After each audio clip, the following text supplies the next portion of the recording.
चलिए फ्रेंड्स, आप सभी को आपके अपने यूट्यूब चैनल एजुकेशन मॉल पर पुनः हार्दिक स्वागत करता हूं। सभी को आपको वेलकम करता हूं।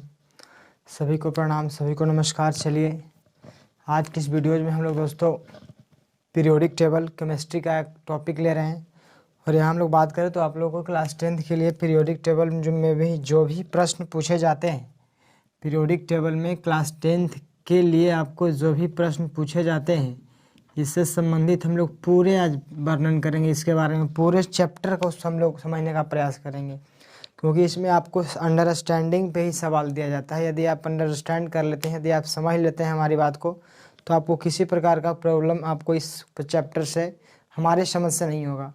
तो चलिए मैं आज का सेशन स्टार्ट करता हूं दोस्तों। आज आप लोग को पता है दोस्तों कि आज की तारीख है आप लोगों को 5 जनवरी। कितना जनवरी है? 5 जनवरी 2020। और अभी अब बात करें तो आप लोगों को 9 बज रहा होगा दोस्तों। शाम का समय है, रात्रि का समय है।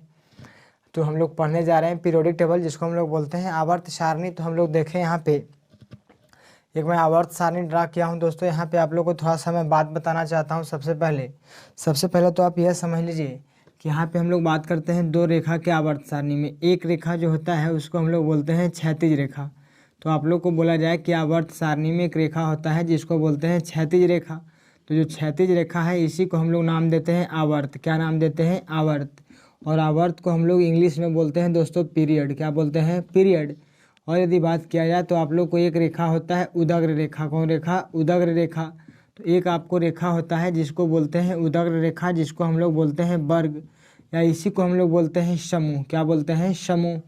तो इसको हम लोग अंग्रेजी में नाम देते हैं ग्रुप। क्या नाम देंगे? ग्रुप। तो चलिए हम लोग प्रारंभ करते हैं। हम लोग समझते हुए कि अगर आपसे पूछा जाएगा कि क्षैतिज रेखा जो होता है उसको क्या बोलते हैं, तो आवर्त बोलते हैं। उदग्र रेखा को हम लोग क्या बोलते हैं? वर्ग या समूह बोलते हैं। यहाँ पे हम लोग को बात समझना है दोस्तों कि हम लोग बात करने जा रहे हैं, तो हम लोग यहाँ पे मॉडर्न पीरियोडिक टेबल का बात करने जा रहे हैं। मॉडर्न पीरियोडिक टेबल मैं बात करने जा रहा हूँ। मॉडर्न पीरियोडिक टेबल जिसको हम लोग बोलते हैं आधुनिक आवर्त सारणी। क्या बोलेंगे? आधुनिक आवर्त सारणी। तो आधुनिक आवर्त सारणी के साथ साथ जो भी हम लोग को डाटा आप लोग को पढ़ना है, सारे डाटा मैं बताने का प्रयास करता हूं आज के इस वीडियो में। चलिए, तो आपको सबसे पहला तो बात आपको ध्यान में आ चुका होगा कि आधुनिक आवर्त सारणी जो हमारा होता है, तो आधुनिक आवर्त सारणी में जो क्षैतिज रेखा होता है, तो क्षैतिज रेखा को ही आवर्त कहा जाता है। और यदि बोला जाए कि आधुनिक आवर्त सारणी है, तो आधुनिक आवर्त सारणी में जो उदग्र रेखा होता है इसी को हम लोग वर्ग बोलते हैं, वर्ग या समूह बोलते हैं। तो आधुनिक आवर्त सारणी में जो आपको उदग्र रेखा होता है उसको वर्ग या समूह कहते हैं। और यदि बात किया जाए कि आपको क्षैतिज रेखा को हम लोग क्या कहते हैं, तो क्षैतिज रेखा को हम लोग क्या बोलेंगे? आवर्त बोलते हैं, जिसको हम लोग पीरियड बोलते हैं। तो चलिए जैसे हम लोग बात करें दोस्तों, तो यहाँ पे आपको लिखा गया है, यहाँ पे आपको दिखाई पड़ रहा होगा, इसको बोलते हैं आवर्त क्षैतिज रेखा। तो प्रथम आवर्त हो जाएगा, ये हो जाएगा दूसरा आवर्त, ये हो जाएगा आपका तीसरा आवर्त, ये हो जाएगा आपका चौथा आवर्त, पाँचवा आवर्त, छठा आवर्त, सातवां आवर्त।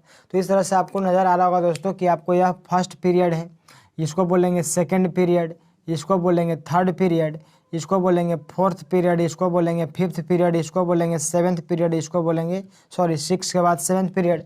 अब आप लोग को दिखाई पड़ रहा होगा, इसको हम लोग बोलते हैं ग्रुप दोस्तों, वर्ग बोलेंगे, क्योंकि जो हमारा उदग्र रेखा होता है तो उदग्र रेखा को ही हम लोग बोलते हैं वर्ग। उदग्र रेखा को ही हम लोग नाम देते हैं वर्ग। उदग्र रेखा को क्या नाम देते हैं? वर्ग। तो चलिए आप लोग को हम समझाने का प्रयास करते हैं।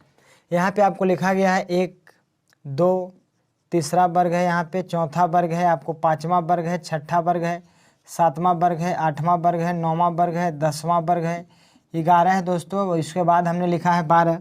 उसके बाद यहाँ पे मैं लिख रहा हूँ 13, 14, 15, 16, 17, 18। तो आप देख सकते हैं इस तरह से हम लोग को वर्ग की संख्या अगर पूछा जाए कि हमारे आधुनिक आवर्त सारणी में वर्ग की संख्या कितना है, मतलब उदग्र रेखा की संख्या कितना है या उदग्र स्तंभ की संख्या कितना है, तो आपको 18 दिखाई पड़ रहा होगा। अब यदि बात करें तो हम लोग को आवर्त सारणी में वर्ग की संख्या तो 18 हो गया, बट हम लोग को बोला जाएगा कि आवर्त की संख्या कितना है, तो आवर्त की संख्या हम लोग को बात करते हैं तो 7 है। आवर्त की संख्या कितना है? 7 है। और जो आधुनिक आवर्त सारणी जो बनाने वाले थे, जिनका नाम था हेनरी मोसले, आपसे सवाल करेगा कि आधुनिक आवर्त सारणी का निर्माण किसने किया था, तो आधुनिक आवर्त सारणी का निर्माण करने वाले जो वैज्ञानिक थे उनका नाम था हेनरी मोसले। क्या नाम था? हेनरी मोसले। तो मोस्ले साहब ने हम लोग को आधुनिक आवर्त सारणी बनाने का कोशिश की दोस्तों, और आधुनिक आवर्त सारणी बनाए। और इन्होंने जो आवर्त सारणी आधुनिक आवर्त सारणी बनाया था तो आपको परमाणु संख्या के आधार पर बनाया था। तो आपको यहाँ से सवाल पूछा जाता है, बड़ा ही इंपॉर्टेंट ऑब्जेक्टिव पूछता है कि आधुनिक आवर्त सारणी बनाए थे कौन साइंटिस्ट? तो बनाने वाले थे आपको दोस्तों हेनरी मोसले। कौन बनाए थे? हेनरी मोसले। तो हेनरी मोसले के द्वारा आपको आधुनिक आवर्त सारणी बनाया गया था। और यह जो आधुनिक आवर्त सारणी है आपको कहता है कि परमाणु संख्या के आधार पर बना था। किसके आधार पे? परमाणु संख्या के आधार पे बना है। आपको मतलब बोल सकते हैं कि आधुनिक आवर्त सारणी का बेस क्या है, मेन फंडा क्या है? तो इसका मेन फंडा आपको है परमाणु संख्या। और आपको पता होगा कि परमाणु संख्या को हम लोग Z से सूचित करते हैं और प्रोटॉन की संख्या को ही हम लोग नाम देते हैं परमाणु संख्या। तो चलिए हम लोग बात करते हैं। हमने बताया कि आधुनिक आवर्त सारणी बनाने वाले जो वैज्ञानिक थे उनका नाम था हेनरी मोसले। और आधुनिक आवर्त सारणी में ही अगर पूछा जाएगा कि वर्ग की संख्या कितना है तो 18 है, और आवर्त की संख्या कितना है तो 7 है। अब हम लोग जिक्र करें दोस्तों तो पहले आवर्त की मैं बात कर रहा हूँ, यहाँ पे आपको दिखाई पड़ रहा होगा। तो पहले आवर्त में आपको तत्व आता है दोस्तों हाइड्रोजन। क्या आता है? हाइड्रोजन। और हाइड्रोजन के बाद आपको दूसरा तत्व आता है हीलियम। हाइड्रोजन के बाद दूसरा तत्व क्या आता है? हीलियम। आपसे यदि सवाल करें कि पहले आवर्त में प्रथम आवर्त में तत्व की संख्या कितने हैं, डेट इज फर्स्ट पीरियड में तत्व की संख्या कितने हैं, तो प्रथम आवर्त में तत्व की संख्या 2 आपको दिखाई पड़ रहा होगा, हाइड्रोजन हीलियम। हाइड्रोजन और क्या? हीलियम। तो इस तरह से आपको समझ में आना चाहिए कि प्रथम आवर्त में तत्व की संख्या आपको 2 है। प्रथम आवर्त में तत्व की संख्या आपको कितना है? 2 है। तो कौन कौन से तत्व है? तो आपको कम से कम 4-5 तक आपको दिमाग में सेट करना पड़ेगा। 6-7 अगर ना भी याद है तो कोई दिक्कत नहीं, कम से कम मैक्सिमम 4 आपको याद रखना पड़ेगा, 4 तक। तो हमने बोला कि प्रथम आवर्त में तत्व की संख्या 2 है। तो कौन कौन है? तो एक है हाइड्रोजन, दूसरा है हीलियम। एक है हाइड्रोजन, दूसरा क्या है? हीलियम। तो हमने बोला कि प्रथम आवर्त में तत्वों की संख्या आपको 2 है दोस्तों। प्रथम आवर्त में तत्वों की संख्या 2 है जो आपको दिखाई पड़ रहा होगा। एक है हाइड्रोजन, दूसरा है आपको हीलियम। यदि हम लोग दूसरे आवर्त का यदि जिक्र करें तो दूसरे आवर्त में कहता है कि तत्व की संख्या यदि बात करें तो यहाँ पे आपको पता होगा दोस्तों, यहाँ पे आपको आता है लिथियम, उसके बाद आता है आपको बेरिलियम, लिथियम बेरिलियम, उसके बाद आपको आता है बोरन, उसके बाद आपको आता है कार्बन, उसके बाद आपको नाइट्रोजन है, ऑक्सीजन है, फ्लोरीन है और नियोन है। तो इस तरह से आपको नज़र पड़ रहा होगा दोस्तों कि हम लोग यदि बात करें तो आपको दूसरे आवर्त में तत्व की संख्या वहाँ पे 6 हो गया और यहाँ पे 2 हो गया। ऐसे गिन सकते हैं आप, गिन सकते हैं तो गिन लीजिए, 1 तत्व, 2 तत्व, तीसरा, चौथा, पाँचवा, छठा, सातवां और आठवां। तो इस तरह से हम लोग बोल सकते हैं कि हमारे दूसरे आवर्त में अगर बोला जाए कि दूसरे आवर्त में तत्व की संख्या कितना है, तो दूसरे आवर्त में तत्व की संख्या हम लोग का कितना है? तो दूसरे आवर्त में हम लोग बोल सकते हैं कि तत्व की संख्या 8 है। 8 डेट इज कहने का मतलब 8 है। तो कौन कौन तत्व है आप भी पूछ सकता है आपको। कम से कम मैं बात कर रहा हूँ कि आपको चौथा तक आपको मिनिमम याद रखना पड़ेगा। ऐसे इसका निकालने का कुछ फंडामेंटल रूल होता है, वो आपको हम समझाएंगे। बट अभी आप बहरहाल बोल सकते हैं, फिलहाल अभी आप इसको याद ही कर ले तो बेटर रहेगा। तो दूसरे आवर्त में कौन कौन से तत्व है? तो lithium, beryllium, boron, carbon, nitrogen, oxygen, fluorine, neon. आपसे सवाल अगर कर देवे कि कार्बन किस आवर्त का तत्व है तो आपको बताना पड़ेगा कि कार्बन दूसरा आवर्त के तत्व है। अगर क्वेश्चन करे कि नियोन कौन से आवर्त का तत्व है तो नियोन भी आपको दूसरे आवर्त का तत्व है। तो चलिए हम लोग बात करते हैं कि आपको दूसरे आवर्त में तत्वों की संख्या आपको 8 हो गई। पहले आवर्त में तत्वों की संख्या आपको 2 है। यदि तीसरे आवर्त की तरफ हम लोग बढ़ें तो तीसरे आवर्त में हम लोग यहाँ पे देख सकते हैं, यहाँ पे आपको तत्व आता है सोडियम। कौन आता है? सोडियम। उसके बाद आपको आता है मैग्नीशियम आता है। क्या आता है? मैग्नीशियम। उसके बाद हमने यहाँ पे लिखा है दोस्तों एल्यूमिनियम। क्या लिखा है? एल्यूमिनियम।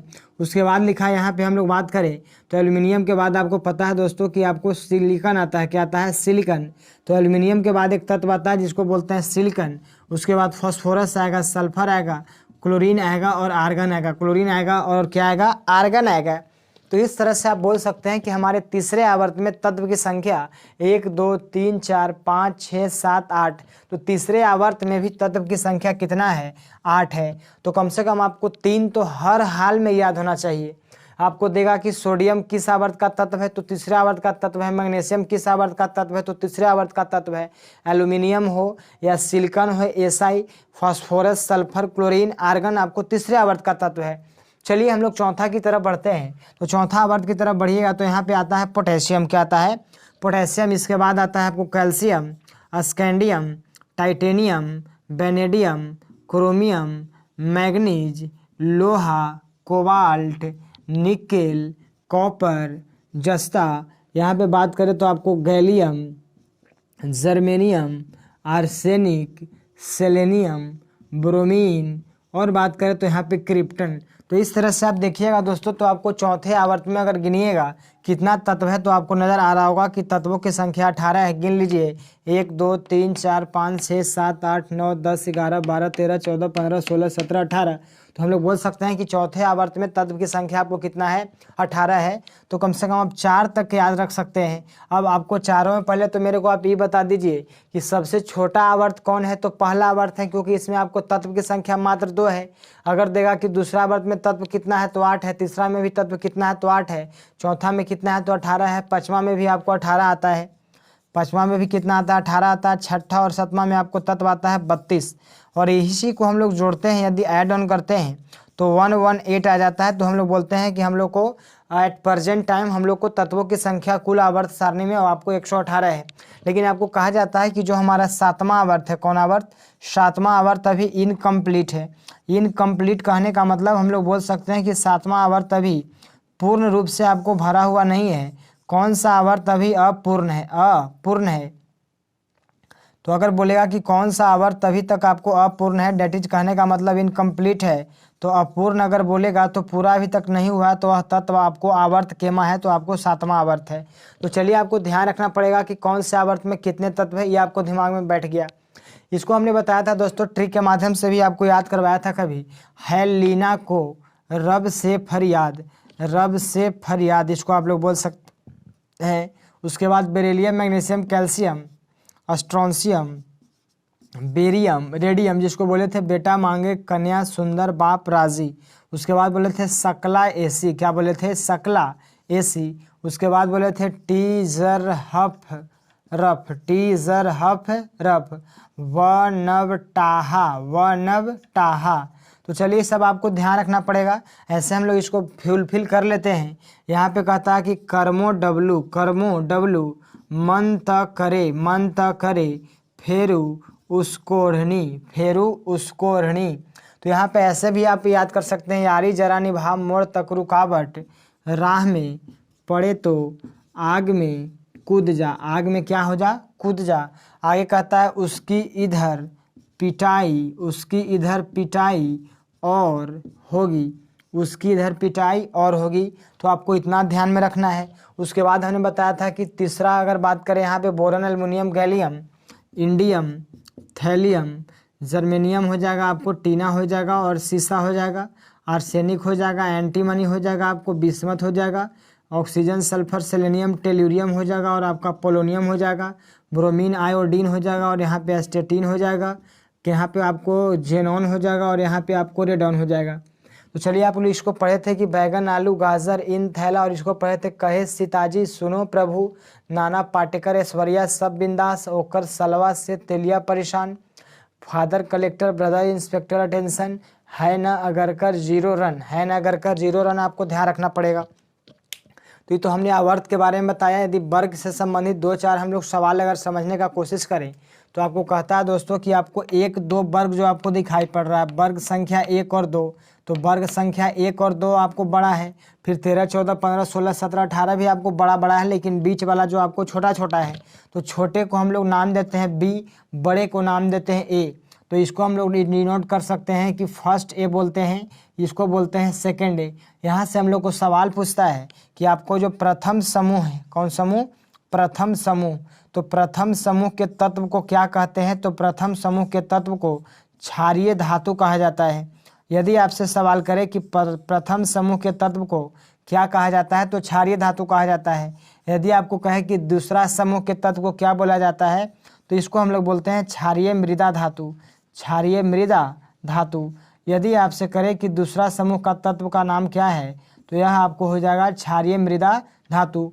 प्रथम समूह का तत्व बोलेगा तो क्षारीय धातु, दूसरा समूह का तत्व बोलेगा तो आपको हो जाएगा क्षारीय मृदा धातु। चलिए जो हम लोग को यहाँ से सवाल जो बनता है आपको ध्यान रखना पड़ेगा। इसको हम लोग नाम देते हैं दोस्तों थर्ड ए, क्या नाम देते हैं, थर्ड ए। इसको बोलते हैं हम लोग 4A, 5A, 6A, 7A, और इसको हम लोग बोलते हैं 8A। और 8A को हम लोग बोलते हैं शून्य समूह, कौन समूह, शून्य समूह। तो 8A को बोला जाता है शून्य समूह, क्या बोला जाता है, शून्य समूह। या इसी को बोला जाता है अक्रिय तत्व। कौन तत्व? अक्रिय तत्व, या इसी को कहा जाता है नोबेल गैस। क्या बोलते हैं? Noble gas.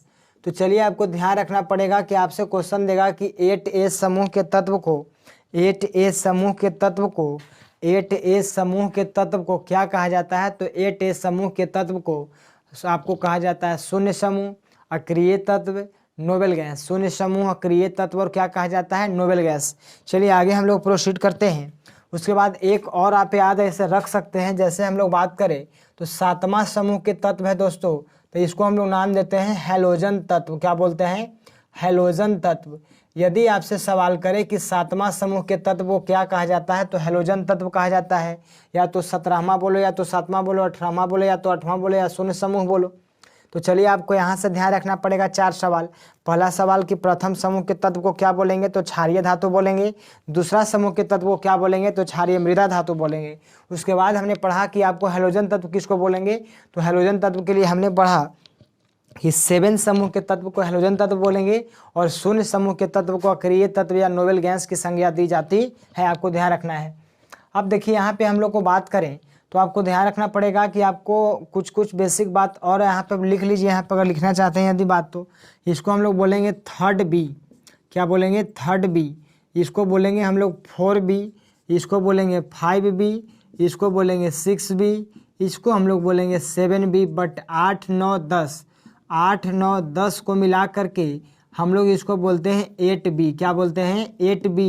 इसको बोलेंगे 1st B, इसको बोलेंगे 2nd B। क्या बोलेंगे? 2nd B। तो चलिए इस तरह से आपको ध्यान रखना पड़ेगा। और भी आप बोल सकते हैं कि फर्स्ट और पहला दूसरा समूह को बोलते हैं एस ब्लॉक। क्या बोलते हैं? S block. तो आपसे अगर देगा कि एस ब्लॉक में कौन कौन से ग्रुप आते हैं, तो एस ब्लॉक में आपको आता है पहला और दूसरा, फर्स्ट ए और सेकेंड ए। फर्स्ट ए और क्या? सेकेंड ए। अब कहता है कि 3 से लेकर के 12 तक, 3 से लेकर के 12 तक मतलब बी वाला को हम लोग ऐसा स्पेशल नाम देते हैं डी ब्लॉक। क्या बोलते हैं? D block. तो बी वाले को हम लोग बोलते हैं डी ब्लॉक। आपको ध्यान रखना है। अब यदि बात करें तो आपको कहता है कि 13 से लेकर के 18 तक, 13 से लेकर के 18 तक इसको हम लोग बोलते हैं पी ब्लॉक। क्या बोलेंगे? P block. तो ये भी आप ध्यान रख सकते हैं कि 13 से लेकर के 18 तक हम लोग बोलते हैं इसको पी ब्लॉक। और नीचे आपको आता है एफ ब्लॉक। क्या आता है? F block. तो चलिए आपको इसको बेसिक बात है, आपको ध्यान रखना है। अब हम लोग बात करें यहाँ पे एक छोटी सी बात आप लोग सुनते होंगे कि यदि तत्व के नाम के अंत में अगर बाबू यूएम लगा रहे तो यूएम लगा रहता है तो उसको धातु बोलते हैं। अगर यूएम नहीं लगा रहता है तो उसको हम लोग अधातु बोलते हैं। अगर यूएम लगा हो तो उसको धातु बोलेंगे, अगर यूएम नहीं लगा हो तो उसको हम लोग अधातु बोलेंगे। क्या बोलेंगे? अधातु। तो यहाँ पे आप देख सकते हैं ये हमारा जो पीरियोडिक टेबल है, इस तरफ को आप लोग बोलिएगा लेफ्ट। क्या बोलिएगा? लेफ्ट।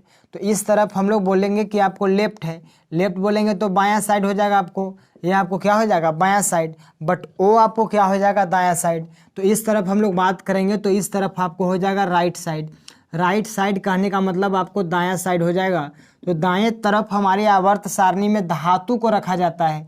आपको ऑब्जेक्टिव सवाल देता है कि हमारे आवर्त सारणी में दाएं तरफ या तो क्वेश्चन देगा कि आवर्त सारणी में किस तरफ धातु को रखा जाता है, तो आपको गलत बोल दिया हमने। अगर दायां तरफ बोलेगा दोस्तों तो आपको अधातु हो जाएगा। और यदि बात करें बायां तरफ आपको हम लोग का धातु होता है। तो फिर से इसको मैं रिपीट कर देता हूँ, इसके लिए मैं सॉरी बोलता हूँ।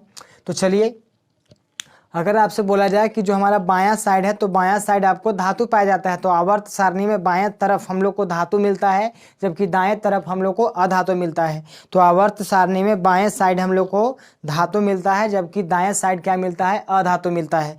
चलिए आगे हम लोग प्रोसीड इसको करते हैं। यहाँ पे सबसे पहला तो बात आपको याद रखना पड़ेगा दोस्तों, यहाँ पे एक शब्द का जिक्र किया गया है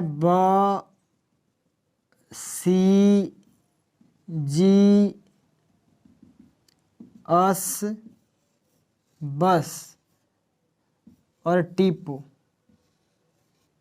तो यहाँ देखिए मैं एक बाउंड्री बना दे रहा हूँ। यहाँ से यदि आपको कुछ दिखाई पड़ रहा होगा तो मैं इसको एक बाउंड्री बना देता हूँ ताकि आपको कुछ समझ में आए हमारी बात को। मैं इसको ज़्यादा ड्राई कर देता हूँ, मतलब कहने का मतलब कलई कर दे रहा हूँ ताकि आपको दिखाई दे दोस्तों। हर हाल में आपको समझना पड़ेगा टॉपिक को। तो चलिए हमने आपको यहाँ पे कर दिया है, यहाँ पे गाढ़ा कलर कर दिया है ताकि अब आपको समझ में आएगा। तो चलिए देखिएगा, यहाँ पे हमने जो लाइनिंग ड्रा किया है ऐसे आपको दिखाई पड़ रहा होगा, चाहे देखिए यहाँ पे पिनो मैं कर देता हूँ और मोटा आपको कर देता हूँ, यहाँ पे दिखाई देगा। यहाँ पे आपको जर्मेनियम है, जर्मेनियम जी लिखा गया है। यहाँ पे यदि आपको दिखाई पड़ रहा होगा यह आपको बाउंड्री लाइन, तो बाउंड्री लाइन यदि आपको दिखाई पड़ रहा होगा तो यह जो बाउंड्री रेखा है तो आपको बस हमने लिखा है, बस टिपो, यह हमारा उपधातु है। क्या है? उपधातु। तो जो हम लोग बाउंड्री लाइन लिखे हैं तो बस इसको हम लोग बोलेंगे उपधातु। क्या बोलेंगे? उपधातु। चलिए तो हम लोग इसको समझते हैं। जो हमने लिखा है बस टिपो, इसको मैं मिटा देता हूँ, ऐसे इसका कोई आवश्यकता नहीं है, जहाँ तक ज़रूरत है मैं उसको रख रहा हूँ। तो हमने बोला आपको कि बस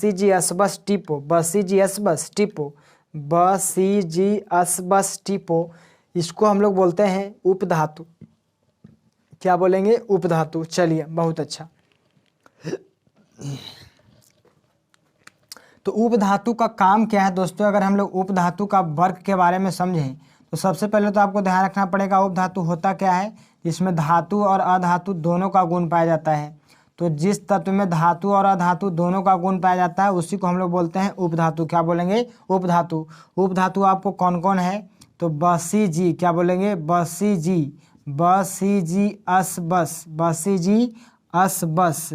टिपो। तो इसको हम लोग बोलेंगे कि आपको कौन कौन है। तो बोरन है, सिलिकन है, जर्मेनियम है, आर्सेनिक है, एंटीमनी है, टेलुरियम है, पोलोनियम है। यह सवाल आपको बोर्ड एग्जाम में पूछा गया है कि एंटीमनी क्या है। तो एंटीमनी आपको क्या है? तो उपधातु है। एंटीमनी का संकेत क्या होता है? तो एंटीमनी का संकेत Sb होता है। क्या होता है? Sb। यदि आपसे पूछा जाए कि सिलिकॉन और जर्मेनियम भी क्या है तो आपको उपधातु है, और सिलिकॉन और जर्मेनियम ऐसे आपको अर्धचालक भी है। क्या है? अर्धचालक। तो उपधातु किसको बोलेंगे ये भी आपको समझ में आ चुका होगा।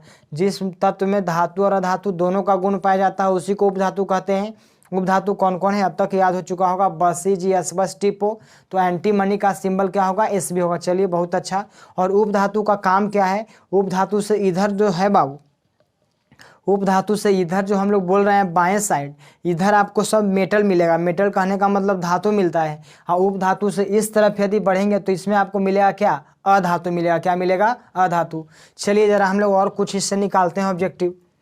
हम लोग यहाँ पे आपको दिखाई पड़ रहा होगा, यहाँ पे एक तत्व लिखा गया है Hg। क्या लिखा गया है? Hg। तो Hg जो आपको दिखाई पड़ रहा है तो Hg के बारे में यदि हम लोग बात करें तो Hg के बारे में हम लोग को कहता है कि Hg मतलब होता है पारा या मरकरी। पारा या क्या? मरकरी। तो Hg का मतलब होता है पारा या मरकरी। तो ये आपको यह धातु है। क्या है? धातु है। क्यों धातु है आपको समझ में आ रहा होगा, क्योंकि आप लोग को यह बाउंड्री लाइन के इस तरफ है। तो बाउंड्री लाइन के अगर इस तरफ मतलब बाएं साइड है तो बाएं साइड धातु है। तो पारा या मरकरी एक धातु है, फिर भी आपको द्रव अवस्था में पाया जाता है।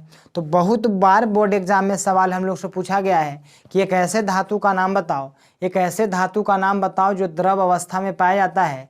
तो अगर आपसे क्वेश्चन देगा कि एक ऐसे धातु का नाम बताओ जो द्रव अवस्था में पाया जाता है तो उस धातु का आपका नाम हो जाएगा दोस्तों, उस धातु का आपका नाम हो जाएगा, आपको क्या हो जाएगा? तो पारा या मरकरी हो जाएगा। पारा या मरकरी हो जाएगा, जिसका सिंबल आपको Hg है। अब तक आपको याद हो जाना चाहिए कि उस धातु का नाम बताओ जो द्रव अवस्था में पाया जाता है, तो वह धातु आपका हो जाएगा पारा या क्या? मरकरी।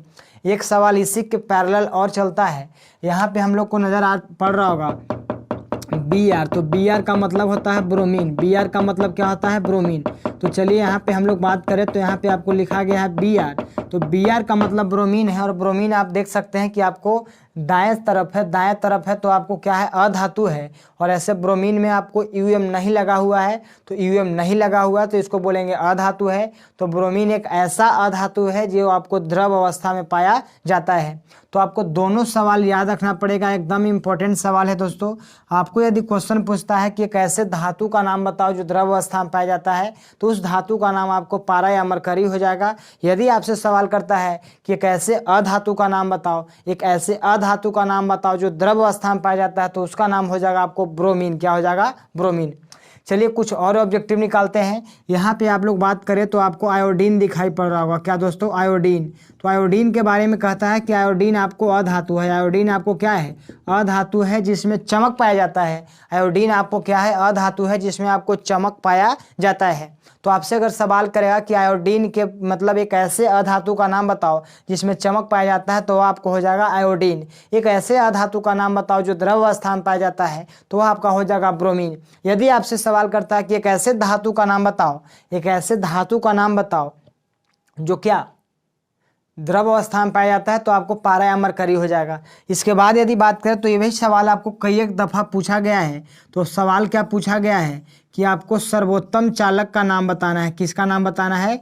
सर्वोत्तम चालक का। तो यदि आपको सर्वोत्तम चालक का नाम बोलेगा दोस्तों, तो सर्वोत्तम चालक में आपको आता है Ag, जिसको हम लोग बोलते हैं चांदी। क्या बोलते हैं? चांदी। तो यदि आपसे सवाल करे कि सर्वोत्तम चालक कौन है, इनमें से कौन है, तो आपको ऑप्शन देगा वहाँ पे चांदी, सिल्वर अगर देगा तो आपको इंपॉर्टेंट वहाँ पे आपको हो जाएगा।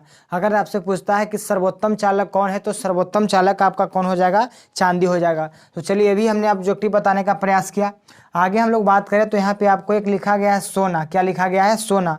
तो सोना के बारे में बात करें तो सोना एक ऐसा धातु है जो सबसे अधिक तन होता है। तो अगर बोला जाए कि सबसे तन धातु कौन है, तो सोना हो जाएगा, जिसका सिंबल आपको कौची है? Au। अगर आपसे सवाल करे कि उस धातु का नाम बताओ जो कठोर होता है, तो कठोर धातु के नाम अगर पूछेगा तो आपको हो जाएगा प्लेटिनम। यदि आपसे कठोर धातु का नाम पूछेगा, तो कठोर धातु का नाम यदि पूछेगा तो वह आपका हो जाएगा प्लेटिनम, जिसको बोलते हैं Pt। क्या बोलते हैं? Pt। तो ऐसे हम लोग बात करें तो Pt आपको प्लेटिनम है, तो कठोर धातु का नाम बताओ तो प्लेटिनम हो जाएगा। क्या हो जाएगा? प्लेटिनम। अगर इसके जस्ट रिवर्स चलिएगा, मुलायम धातु के नाम बताओ, तो मुलायम धातु यदि हम लोग बात करें तो मुलायम धातु में आपको आता है, यहाँ पे आपको नज़र पड़ रहा होगा lithium sodium potassium. Lithium sodium potassium, यदि आपको यह दिखाई पड़ रहा होगा लिथियम सोडियम पोटेशियम, हमने राउंड करने का प्रयास किया है। तो लिथियम सोडियम पोटेशियम आपको मुलायम धातु है। क्या है? मुलायम धातु है। लिथियम सोडियम पोटेशियम आपको क्या है? तो मुलायम धातु है। लिथियम सोडियम पोटेशियम आपको क्या है? मुलायम धातु है। जब मुलायम धातु है तो इसको क्या करते हैं? चाकू से काट सकते हैं और इसको केरोसिन तेल में डुबो कर रखते हैं, क्योंकि अधिक क्रियाशील होता है। तो यदि आपसे सवाल करेगा कि मुलायम धातु का नाम बताओ, तो लिथियम सोडियम पोटेशियम। कि लिथियम सोडियम पोटेशियम को किस में डुबो कर रखा जाता है? तो केरोसिन तेल में डुबो कर रखा जाता है। बहुत अच्छा, आप लोग समझ रहे हैं। चलिए, हमने बताया कि आपको धातु अगर कठोर पूछेगा तो आपको प्लेटिनम हो जाएगा। क्या हो जाएगा? प्लेटिनम। एक आपको ऑब्जेक्टिव और यहाँ से हम लोग अगर निकालने का प्रयास करें, आप लोग सुनते होंगे कि टंगस्टन का संकेत होता है W। टंगस्टन का संकेत क्या होता है? W। और टंगस्टन का इस्तेमाल हम लोग बल्ब का तंतु बनाने में करते हैं। बल्ब का क्या? तंतु। तो बल्ब का तंतु बनाने में हम लोग टंगस्टन का इस्तेमाल करते हैं। किसका इस्तेमाल करते हैं? टंगस्टन का इस्तेमाल किया जाता है बल्ब का तंतु बनाने में। यह भी आप सवाल याद रख सकते हैं। हमारे समस्या अगर आप याद रखें तो बेटर है। ये सब छोटे छोटे सवाल हैं। अब चलिए यदि हम लोग बात करें इसके पश्चात, तो यह तो हमने आपको छोटे छोटे कुछ क्वेश्चन निकालने का प्रयास किया इस आवर्त सारणी से। और यदि बात करें तो यदि आपसे क्वेश्चन पूछता है कि आपसे यदि अगर मान लिया जाए क्वेश्चन अगर पूछा जाए, यहाँ पे एक सवाल हम लोग बात करते हैं कि फास्फोरस जो हमारा है, तो फास्फोरस आपको ऑलवेज आपको पाया जाता है P4 के रूप में। कौन रूप में? P4 के रूप में। और आपको पूछा जाए कि उस तत्व का नाम बताओ जिसका विद्युत ऋणात्मकता सबसे अधिक होता है, तो वह तत्व आपको फ्लोरीन हो जाएगा। क्या हो जाएगा? फ्लोरीन हो जाएगा। हीलियम, नियोन, आर्गन, क्रिप्टन, जेनन, रेडन आपको अक्रिय गैस या अक्रिय तत्व है, नोबेल गैस है। ये भी आपको ध्यान रखना पड़ेगा। तो यह आपको जो दिया है गया है दोस्तों, तो आवर्त सारणी जो हम लोग आधुनिक आवर्त सारणी लिखे हैं, तो आधुनिक आवर्त सारणी हेनरी मोसले के द्वारा दिया गया था। हेनरी मोसले के द्वारा दिया गया था। इसकी कुछ प्रॉपर्टीज आप याद रख सकते हैं, इसलिए हम लोग को याद रखना जरूरी है। इसमें हम लोग बोल सकते हैं कि आपको आधुनिक आवर्त सारणी परमाणु संख्या के आधार पर बनाया गया है। परमाणु संख्या के आधार पर बनाया गया है। और कहता है कि आधुनिक आवर्त सारणी में हाइड्रोजन को सही स्थान दिया गया है। हाइड्रोजन का सही स्थान दिया गया है। और बोलेंगे कि आपको आधुनिक आवर्त सारणी में आपको अक्रिय गैस को भी सही स्थान दिया गया है। अक्रिय गैस को भी सही स्थान दिया गया है। और कहता है कि आपको आधुनिक आवर्त सारणी में वर्ग की संख्या 9 है, वर्ग की संख्या कितना है? 18 है। आधुनिक आवर्त सारणी में अगर बोला जाए कि वर्ग की संख्या कितना है, तो 18 है। और आवर्त की संख्या अगर बोलेगा तो आवर्त की संख्या कितना है? 7 है। और कहता है कि आधुनिक आवर्त सारणी में समस्थानिक को, किसको? समस्थानिक को सही स्थान पर निर्धारण किया गया है। तो समस्थानिक आप समझ सकते हैं कि what is isotope, what is समस्थानिक। तो कहता है कि जिस तत्व का हम लोग बात करें कि जिस तत्व का परमाणु संख्या समान हो, जिस तत्व का परमाणु संख्या समान हो किंतु द्रव्यमान संख्या समान नहीं हो, परमाणु संख्या समान हो किंतु द्रव्यमान संख्या समान नहीं हो। जैसे आप हाइड्रोजन लिखा हो 1 1 हाइड्रोजन 1 2 हाइड्रोजन 1 3, तो आप देख सकते हैं कि यहाँ पे परमाणु संख्या सबका 1 1 है, बट द्रव्यमान संख्या किसी का 1 है तो किसी का 2 है तो किसी का 3 है। तो ऐसे तत्व जिनका परमाणु संख्या समान होता है किंतु द्रव्यमान संख्या अलग अलग होता है, इसी को बोलते हैं समस्थानिक। तो समस्थानिक के सही स्थान का निर्धारण करने वाले वैज्ञानिक कौन थे? हेनरी मोसले। अब बात करें तो कुछ आपको छोटे छोटे आपको ऑब्जेक्टिव प्रश्न पूछे जाते हैं। कुछ और हम लोग बात करें तो वह प्रश्न क्या पूछा जाता है, तो आप लोग एक वैज्ञानिक का नाम सुने होंगे, डोब्रेनर। डोब्रेनर तो एक वैज्ञानिक आपको साइंटिस्ट है दोस्तों, डोब्रेनर। इन्होंने क्या कहा आप भी बोल सकते हैं, इनकी बात आप समझ सकते हैं। इन्होंने क्या कहा जो आप लोग समझिएगा। इन्होंने कहा कि मान लिया जाए कि हमारे पास एक तत्व का इन्होंने लिया, जैसे लिथियम लिया, सोडियम लिया, पोटेशियम लिया, लिथियम सोडियम पोटेशियम लिया। लिथियम का परमाणु भार इन्होंने कहा कि 7 है और अभी भी है, ऐसा नहीं कि इन्होंने कहा तो 7 है। सोडियम का परमाणु भार 23 है, पोटेशियम का परमाणु भार आपको कहता है कि 39 है। तो डोब्रेनर क्या कहते हैं कि पहला तत्व, कौन तत्व? पहला तत्व, और आपको कहते हैं कि तीसरा तत्व। पहला तत्व और तीसरा तत्व, पहला तत्व और कौन? तीसरा तत्व का औसत निकालिए। क्या निकालिए? औसत परमाणु भार निकालिएगा तो हो जाएगा आपको 7 + 39/2। औसत मतलब जिसको जिसको निकालना है उसको जोड़ के या जे है उससे भागा मारेंगे, निकालिएगा तो यहाँ पे हो जाएगा 46/2, कट कुट के आ जाएगा आपको 23। तो आपको नज़र क्या पड़ रहा है कि आपको बीच वाला के बराबर आता है। इसी को कहा जाता है जब 3 3 के समूह में अगर सजाया जाता है और पहला और तीसरा का औसत निकाला जाता है तो इसी को कहा जाता है त्रिक नियम। कौन नियम? त्रिक नियम। तो आपको ऑब्जेक्टिव बड़ा इंपॉर्टेंट पूछता है बोर्ड एग्जाम में कि त्रिक नियम किनके द्वारा दिया गया था, तो उस वैज्ञानिक का नाम था आपको डोब्रेनर। क्या नाम था? डोब्रेनर। यदि आपसे सवाल करेगा कि डोब्रेनर ने कौन नियम दिया, तो त्रिक नियम दिया। कौन नियम दिया? तो त्रिक नियम दिया। आगे सवाल करेगा कि त्रिक नियम में किस किस तत्व का औसत निकाला जाता है, तो पहला और तीसरा तत्व का औसत निकाला जाता है। अगला सवाल देगा कि डोब्रेनर के त्रिक नियम में जब पहले और तीसरे तत्व का औसत निकाला जाता है तो किस तत्व के बराबर होता है, तो बीच वाले तत्व का क्या होता है? बराबर होता है। चलिए ये भी आप बात आपको समझ में आना चाहिए कि त्रिक नियम किसने दिया? डोब्रेनर ने दिया। त्रिक में कितने तत्व को सजाया? तो 3 3 तत्व को सजाया। इसके बाद आपको एक साइंटिस्ट आया दोस्तों जिसका नाम था न्यूलैंड। न्यूलैंड के बारे में कहा जाता है कि न्यूलैंड जो थे आपको इंग्लैंड के थे। कहाँ के थे? इंग्लैंड के थे। तो न्यूलैंड आपको इंग्लैंड के थे, और आपको यहाँ पे ध्यान रखना है जो न्यूलैंड आपको इंग्लैंड के थे, ये बड़ा संगीत से इनको प्रेम था। अक्सर संगीत का सुर जो होता है सारे गामा पाधा निशा सानिधा पमगरेशा, सानिधा पमगरेशा। तो आपको कहता है कि सारे गामा पाधा निशा आप लोग बोलते हैं, तो सारे गामा पाधा निशा जो सुर आपको आप लोग सुनते होंगे, तो उसी सुर पे इन्होंने न्यूलैंड ने आपको क्या किया कि तत्व को सजाने का प्रयास किए। और आप लोग सुनते होंगे सारे गामा जब लिखते हैं आप लोग, सारे गामा पाधा निशा, तो सारे गामा पाधा निशा हम लोग लिखते हैं। तो इसमें आप देख सकते हैं 1 2 3 4 5 6 और 7 के बाद आपको 8 हो जाएगा। तो पहला तत्व का गुण आपको 8वां तत्व से मिल रहा है। पहला तत्व का गुण 8वां तत्व से मिल रहा है, तो इन्होंने इसी के आधार पर सजाया तत्वों को। लिखा lithium, beryllium, boron, carbon, nitrogen, oxygen, fluorine, sodium, magnesium, aluminium, silicon, phosphorus, sulphur, chlorine, और यहाँ पे लिखा इन्होंने पोटेशियम, कैल्शियम। अब बोले उन्होंने कि गिनती आप कर लीजिए 1 2 3 4 5 6 7 8। तो लिथियम का गुण आपको सोडियम से मिलेगा, तो पहला का गुण आपको 8वां तत्व से मिलता है। तो इसी को इन्होंने नाम दिया अष्टक नियम। कौन नियम? अष्टक नियम। तो अष्टक नियम किसने दिया?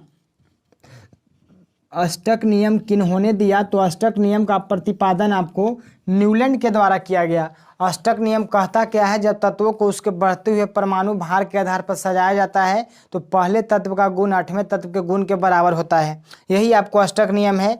अष्टक नियम आपको कहता है दोस्तों कि न्यूलैंड साहब का अष्टक नियम केवल कैल्शियम तक लागू होता है। केवल कहाँ तक लागू होता है? कैल्शियम तक। कहने का मतलब हल्के तत्वों पर ही लागू होता है, भारी तत्वों पर इनका नियम लागू नहीं होता है। और न्यूलैंड साहब के समय आपको कुल ज्ञात तत्वों की संख्या 56 था। कुल ज्ञात तत्वों की संख्या कितना था? 56 था। यदि आपसे सवाल करें कि न्यूटन के समय कुल ज्ञात तत्वों की संख्या कितना था? 56 था। यदि सवाल करें कि अष्टक नियम किसने दिया, तो अष्टक नियम का प्रतिपादन न्यूटन ने किया। अगर सवाल देगा कि न्यूटन का अष्टक नियम कहाँ तक लागू होता है, तो केवल कैल्शियम तक लागू होता है। अष्टक नियम भारी तत्वों के लिए लागू होता है कि हल्के तत्वों के लिए लागू होता है, तो आपको बोलना पड़ेगा कि अष्टक नियम हमको हल्के तत्वों के लिए लागू होता है। चलिए, इसके बाद एक साइंटिस्ट आया जिनका नाम आप लोग सुने होंगे भली भांति, जिनका नाम था मेंडलीव। क्या था? मेंडलीव। तो मेंडलीव साहब जब आए दोस्तों, तो मेंडलीव साहब के समय कुल ज्ञात तत्वों की संख्या 63 थी। यह भी आपको ऑब्जेक्टिव पूछा जाता है कि मेंडलीव के समय कुल ज्ञात तत्वों की संख्या कितने थी? तो मेंडलीव के समय कुल ज्ञात तत्वों की संख्या आपको 63 थी। मेंडलीव के समय कुल ज्ञात तत्वों की संख्या आपको कितना थी? 63 थी। तो चलिए, तो मेंडलीव के समय हमने बताया कि कुल ज्ञात तत्वों की संख्या 63 थी। और कहता है कि मेंडलीव जो थे, इन्होंने सबसे पहले आवर्त सारणी का कंसेप्ट दिया, पीरियोडिक टेबल का कंसेप्ट दिया, और इन्होंने ही आवर्त और वर्ग का कंसेप्ट दिया। आवर्त और किसका? वर्ग का। तो आवर्त आप लोग पढ़ रहे हैं कि क्षैतिज रेखा को ही आवर्त कहते हैं और उदग्र रेखा को हम लोग वर्ग कहते हैं। उदग्र रेखा को क्या कहते हैं? वर्ग कहते हैं, और क्षैतिज रेखा को आवर्त कहते हैं। तो मेंडलीव के समय आपको कुल ज्ञात तत्वों की संख्या मात्र 63 थी। वहीं न्यूटन के समय कुल ज्ञात तत्वों की संख्या आपको 56 थी। तो यहाँ पे आपको कहता है कि आपको यदि वर्ग के बारे में बोला जाए, तो वर्ग के बारे में यदि हम लोग समझे, तो मेंडलीव के आवर्त सारणी में वर्ग की संख्या आपको 8 थी। वर्ग की संख्या कितना था? 8 था। अब कहता है कि मेंडलीव जब आवर्त सारणी बना रहे थे, तो मेंडलीव ने कुछ अपने आवर्त सारणी में कुछ कमियां रख दिया। इन्होंने आवर्त सारणी जो बनाया था, ये परमाणु भार के आधार पे बनाया था। किसके आधार पे? परमाणु भार के आधार पे। तो यहाँ से हम लोग को क्वेश्चन बड़ा इंपॉर्टेंट पूछता है कि मेंडलीव ने अपना आवर्त सारणी निर्माण करने के दरमियान किसका आधार माना था? तो परमाणु भार का आधार माना था। परमाणु भार के आधार पे इन्होंने आवर्त सारणी बनाने का कोशिश की, कि इन्होंने मेंडलीव के द्वारा किया गया। लेकिन मोसले ने अभी पढ़ा था आप लोग कि मोसले ने जो आवर्त सारणी बनाया था, तो परमाणु संख्या के आधार पर बनाया था। लेकिन मेंडलीव जो आवर्त सारणी बनाते हैं, तो मेंडलीव ने जो आवर्त सारणी बनाने का काम किए हैं, ये मेंडलीव आवर्त सारणी बनाते हैं आपको परमाणु भार के आधार पे, परमाणु भार के आधार पे। तो चलिए, आपको हमने बताया कि मेंडलीव की आवर्त सारणी में आपको वर्गों की संख्या अगर देगा, तो मेंडलीव की आवर्त सारणी में वर्गों की संख्या 9 है, आवर्त की संख्या 7 थी। और कहा जाता है कि मेंडलीव की आवर्त सारणी परमाणु भार के आधार पर बना है। और मेंडलीव की आवर्त सारणी में आपको कहा जाता है कि ए और बी आपको 2 उपवर्ग थे। ए और बी 2 क्या थे? उपवर्ग थे। 2 वर्ग मतलब वर्ग को में भी बांट दिया गया। जैसे आप लोग सुनते होंगे, अगर किसी वर्ग में विद्यार्थियों की संख्या किसी अगर 10वीं वर्ग में अगर मैक्सिमम हो जाता है, तो स्टूडेंट अगर एक क्लासरूम में नहीं आता है, तो उसको बाबू क्या करता है कि अलग रूम में बैठाता है। तो उसको section A, section B, section C, section D करके डिवाइड कर देता है। तो उसी प्रकार से मेंडलीव ने कहा किया कि जो वर्ग था, हमारा ग्रुप था, उसको 2 भागों में बांटने का कार्य किया, जिसको हमने बोला ए और ए हमने बोला बी। तो मेंडलीव के आवर्त सारणी में आपको ए और बी 2 उपवर्ग थे। और कहता है कि मेंडलीव का आवर्त सारणी में हाइड्रोजन को सही स्थान नहीं दिया गया था। और कहा जाता है कि मेंडलीव के आवर्त सारणी में आपको समस्थानी को सही स्थान नहीं दिया गया था। मेंडलीव के आवर्त सारणी में समस्थानी को सही स्थान नहीं दिया गया था। और मेंडलीव के आवर्त सारणी में अक्रिय तत्व को भी सही स्थान नहीं दिया गया था। मेंडलीव के आवर्त सारणी में वर्गों की संख्या आपको 8 थी। मेंडलीव का आवर्त सारणी बनाया गया था परमाणु भार के आधार पे, परमाणु भार के आधार पे। अगर आपसे यहाँ से सवाल कई एक बार बोर्ड एग्जाम में पूछा है कि जरा मोसले की आवर्त सारणी या मेंडलीव की आवर्त सारणी में अंतर आप बताने का यदि कष्ट करें तो कर सकते हैं। 5 अंक में सवाल हम लोग से पूछा है, तो आप बोल सकते हैं कि जो मोसले का आवर्त सारणी है परमाणु संख्या के आधार पर बना था, जबकि मेंडलीव का आवर्त सारणी आपको परमाणु भार के आधार पर बना था। अगर बोलेगा तो मोसले के आवर्त सारणी में वर्ग की संख्या 18 है, मेंडलीव के आवर्त सारणी में आपको कहता है कि वर्ग की संख्या 8 है। मोसले के आवर्त सारणी अगर बोलेगा तो मोसले के आवर्त सारणी में कोई उपवर्ग नहीं है, कोई उपवर्ग नहीं है, जबकि मेंडलीव के आवर्त सारणी में ए और बी 2 उपवर्ग आते हैं। आपसे बोलेगा कि मोसले के जो आवर्त सारणी है, तो मोसले ने हाइड्रोजन को सही स्थान पर रखा था, लेकिन मेंडलीव ने हाइड्रोजन को सही स्थान नहीं दिया। मोसले ने अक्रिय गैस को सही स्थान दिया, मेंडलीव ने अक्रिय गैस को सही स्थान नहीं दिया। मोसले ने समस्थानी को सही स्थान पर रखा, मेंडलीव ने समस्थानी को सही स्थान पर नहीं रखा। तो इस तरह से आपको सवाल जो भी छोटे छोटे आपको आते हैं, आपको ध्यान रखना पड़ेगा। तो हमने आपको मैक्सिमम प्रयास किया, और यहाँ पे कुछ छोटे छोटे और डिफिनेशन आप समझ सकते हैं यदि आप समझना चाहें तो। एक हम लोग बोलते हैं परमाणु, आप लोग बोला जाए तो परमाणु आकार, परमाणु आकार। एक होता है विद्युत ऋणात्मकता, विद्युत ऋणात्मकता। एक आपको होता है धातुई गुण, क्या होता है, धातुई गुण। एक होता है आपको संयोजी इलेक्ट्रॉन, संयोजी इलेक्ट्रॉन।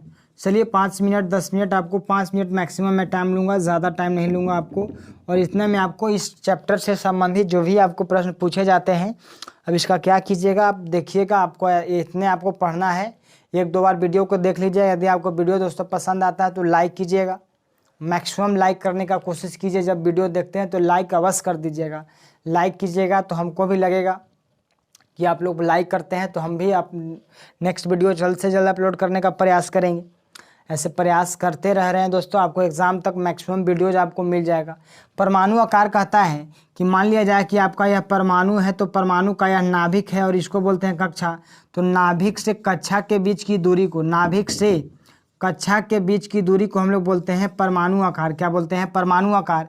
और यदि बात किया जाए तो परमाणु का आकार आपको पता होगा 10⁻⁻10 मीटर होता है, जबकि नाभिक का आकार अगर बोला जाए तो नाभिक का आकार आप लोग पढ़े होंगे कि नाभिक का आकार होता है आपको 10⁻15 मीटर, 10⁻15 मीटर। मैं इधर लिख देता हूँ, यदि आपको परमाणु का आकार यदि आपसे पूछा जाएगा तो आपको होता है 10⁻10 मीटर। और यदि आपको नाभिक का आकार पूछा जाएगा तो नाभिक का आकार होता है आपको 10⁻15 मीटर। अब बात करते हैं कि यहाँ पे विद्युत ऋणात्मकता की मैं बात करूँ, और आपको पता होगा कि कक्षा में आपको अधिकतम इलेक्ट्रॉन की संख्या, कक्षा में अधिकतम इलेक्ट्रॉन की संख्या का यदि आपको ऑब्जेक्टिव पूछता है तो आपको ध्यान रखना पड़ेगा 2n² होता है। क्या होता है, 2n²। विद्युत ऋणात्मकता कहता है कि अगर सहसंयोजक बंधन बन रहा है तो सहसंयोजक बंधन में साझेदारी का जो इलेक्ट्रॉन होता है उसको अपनी ओर खींचने का जो गुण होता है, तो सहसंयोजक बंधन वाले यौगिक में साझेदारी के इलेक्ट्रॉन को अपनी ओर खींचने का जो गुण होता है उसी को हम लोग बोलते हैं विद्युत ऋणात्मकता। क्या बोलते हैं, विद्युत ऋणात्मकता। आगे लिखा गया है धातुई गुण, तो कहता है कि धातु के द्वारा इलेक्ट्रॉन त्याग करने का गुण धातुई गुण कहलाता है। और यदि संयोजी इलेक्ट्रॉन की बात कीजिएगा तो 12वीं कक्षा में पाए जाने वाले इलेक्ट्रॉन को संयोजी इलेक्ट्रॉन कहते हैं। तो इस तरह से आप लोग को ध्यान रखना पड़ेगा। हमने एक आउटलाइन देने का कोशिश किया, ऑब्जेक्टिव क्वेश्चन हमने बताने का प्रयास किया, जो भी आपको इस चैप्टर से बन सकता था वो भी हमने बताने का प्रयास किया।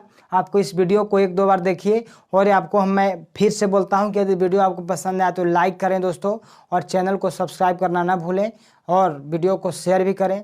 तब तक के लिए धन्यवाद, थैंक यू। अभी रात्रि के 10 बज रहे हैं। चलिए, आप लोग का प्यार बना रहे ऐसे ही। नमस्कार सभी को।